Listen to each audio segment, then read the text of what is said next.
Hello and welcome to How to Pass Endpoint Assessment for Business Administrator Level 3 with the light bulb.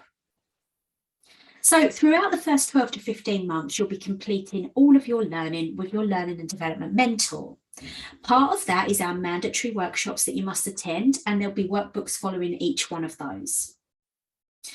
Once you've completed all of your learning over the first 12 to 15 months, and we feel that you've met all the criteria that's listed on your Learning Assistant online portfolio, we will be going to what's called Gateway. Gateway is basically a document that needs to be signed by yourself, by your Learning and Development Mentor, and by your employer to say that you are ready for endpoint assessment. As you can see on screen, we've got what's called the multiple choice knowledge test, and that is a third of the grade. This can be completed after you've signed the Gateway documents, but it won't be on the same day as your other two endpoint assessment methods. So the multiple choice knowledge test will be completed first, after you've signed the Gateway documents and we've submitted them to City and Guilds. Now, to prepare you for the multiple choice knowledge test, we have got samples, extra learning we can give you, and we will make sure that you're ready before we book you in to sit the test. You can sit the test at home or at your place of work, but that needs a little bit of organising. So if you are planning on doing that, please let us know in advance and we can get that arranged for you. If not, you can come into our Basildon office and we've got private rooms available without distractions, so you can sit and complete your online test. Now you can see here it's a third of your overall grade.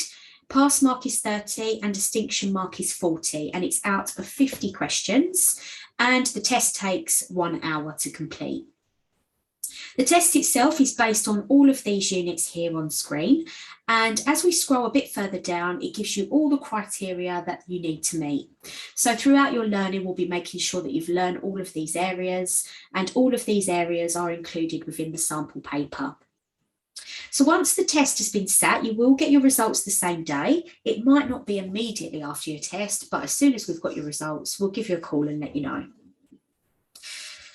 As you can see here at the top, there are two other assessment methods. So once your multiple choice knowledge test has been sat and passed, we will already have booked in your endpoint assessment date, not on the same day as the test, and it won't be with us. So these last two endpoint assessment methods will be carried out remotely, online, with City and Guilds. So it'll be yourself and it will be an assessor from City and Guilds that connect and complete these last two parts. And again, they're a third of the weighting of your overall grade for each of them.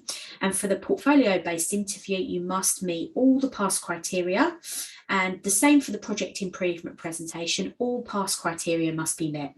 If we're going for distinction, which we usually are, we aim for the top, then all pass and all distinction criteria must be met for both to achieve an overall distinction. So after the knowledge test is sat and passed, you will have the online part, which is with City and Guilds on a different day, and it will be based on your portfolio. So the first part is the interview, portfolio-based interview. This takes around 30 to 45 minutes, and it will be based on the portfolio that you've gathered throughout the first 12 to 15 months. So remember, you'll be completing all your learning. There'll be worksheets for you to complete. It must be your best work, perfect spelling, punctuation and grammar. And we'll be checking that with you as well. And as we complete each piece of evidence in your online Learning Assistant portfolio, we'll be popping a little star next to each piece of evidence that is fully complete. Once all your evidence is starred, we'll be downloading it, sending it off to City and Guilds so that they can review it and prepare for your portfolio-based interview at endpoint assessment.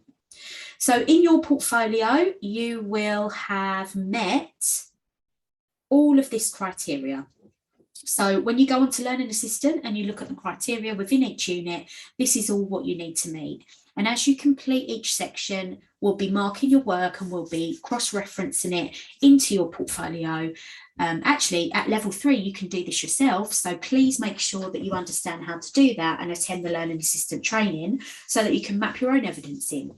Once everything's ticked off and everything's starred for showcase, then we will be sending it off to City and Guilds, as I mentioned before.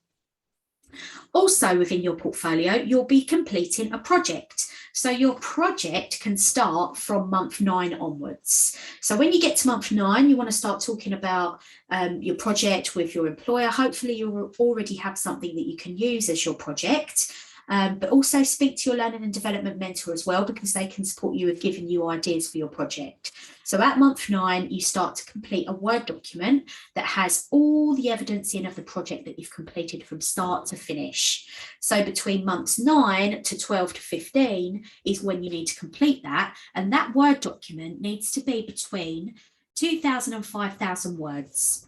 Now, time-wise, it can only cover about a week's worth of working hours. So we don't want an absolutely huge project. We want something that's round about a week's worth of hours where you can complete something. It could be that you're transferring something from paper-based to electronic.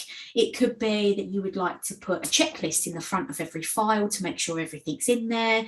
It could be changing a document or something that you're using at work all the time, and you feel you've got an idea of how to make it better.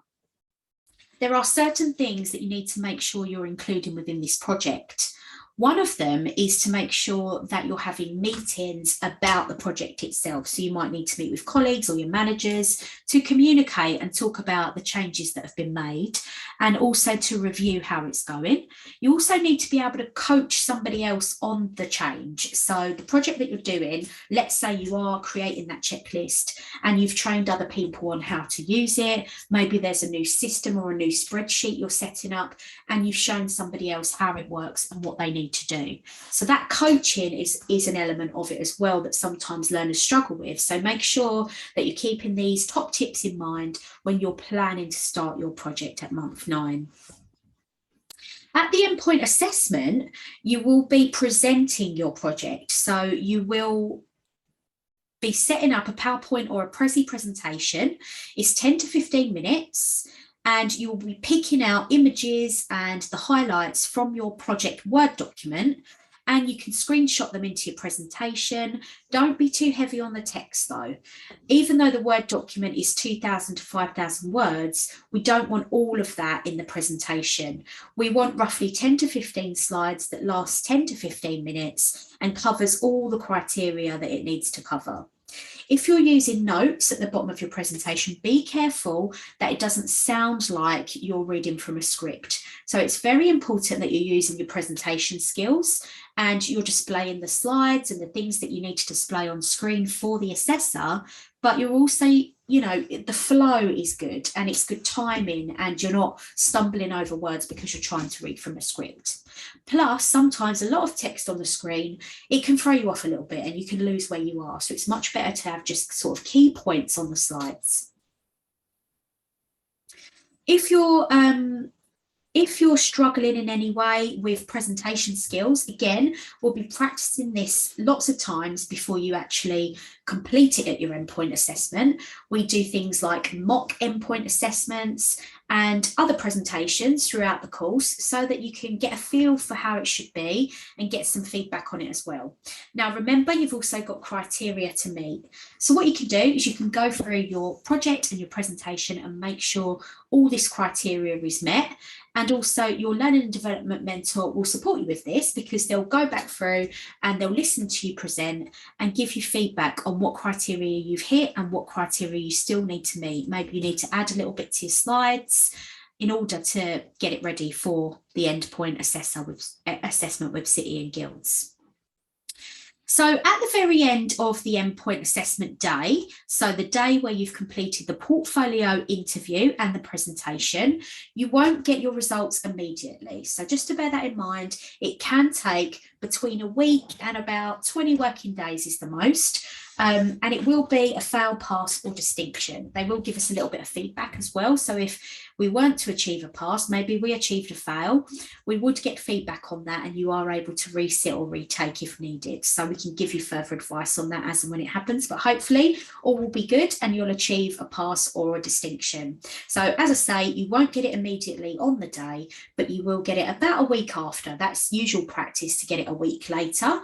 And as soon as we receive those results, we'll get those straight over to you. So if you've got any questions about anything that we've gone through today, please let your learning and development mentor know and we can get those answers back to you as soon as possible. Thanks for your time. Take care.